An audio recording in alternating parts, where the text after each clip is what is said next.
Hello friend, नमस्ते, प्रणाम। मैं हूँ किरण पटेल। आप सभी का स्वागत करती हूँ अपने यूट्यूब चैनल पर।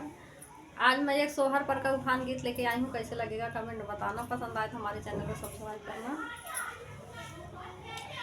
मोरी चंदा बारन आई सिरनिया पीर को मिलाई गई हो। मोरी चंदा बारन आई सिरनिया पीर को मिलाई गई हो।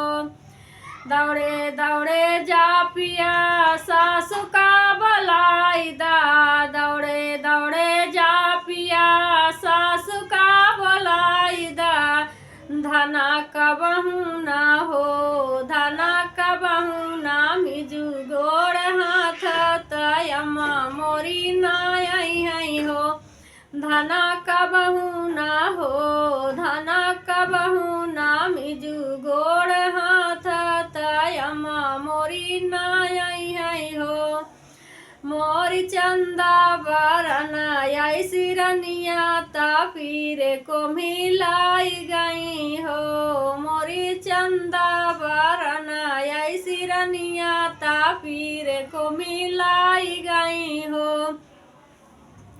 दौड़े दौड़े जा पिया जेठानी का बोलाई दा। दौड़े दौड़े जा पिया जेठानी का बोलाई दा। धना कबहू ना हो, धना कबहू ना कहू बहन दीदी भाऊजी मोरी ना आई हो।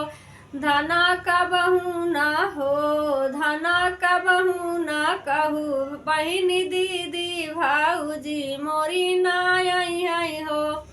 मोर चंदा बरन आई सिरनिया पीर को मिलाई गई हो। मोरी चंदा बरन आई सिरनिया पीर को मिलाई गई हो।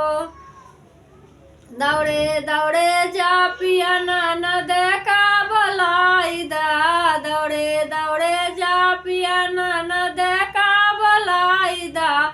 धना कबहू ना हो, धना कबहू नाया नाई पठायु बाहिनी मोरी ना आई हो।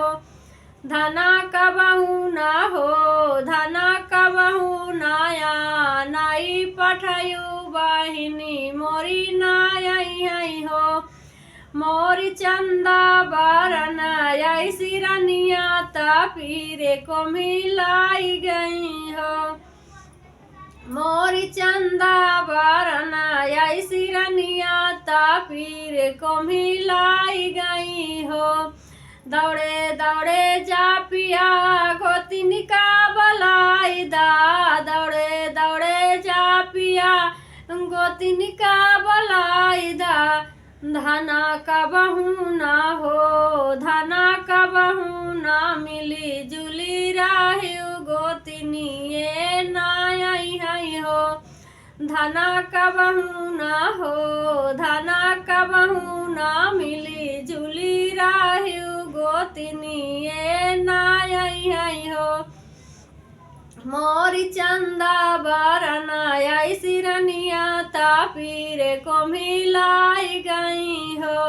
मोरी चंदा बरन आई सिरनिया पीर को मिलाई गई हो।